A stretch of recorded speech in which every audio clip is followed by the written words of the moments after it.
Kepolisian daerah Aceh memulai pematangan lahan pembangunan hunian tetap untuk korban banjir di Aceh Tamiang. Peluncuran dilakukan di lahan perkebunan PTPN 1 Desa Simpang Kanan, Kejuruan Muda pada Selasa 13 Januari 2026 lalu. Pembangunan hunian ini menjadi bagian dari percepatan pemulihan pasca bencana, dengan fokus menyediakan tempat tinggal layak warga terdampak banjir. Meski proses administrasi masih berjalan, pembangunan tetap dimulai dengan menyiapkan lahan dan perencanaan logistik secara terukur. Dalam pelaksanaannya, pembangunan ini direncanakan melibatkan tenaga kerja dan sumber daya lokal untuk mempercepat proses sekaligus mendorong pergerakan ekonomi masyarakat setempat. Para masyarakat, mari sama-sama membantu kita memperlancar kegiatan ini.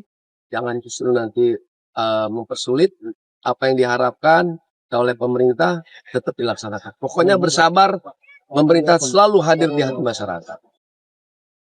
Sejumlah kebutuhan dasar seperti pasokan listrik dan air bersih juga menjadi perhatian dengan koordinasi lintas sektor untuk memastikan seluruh fasilitas pendukung dapat terpenuhi.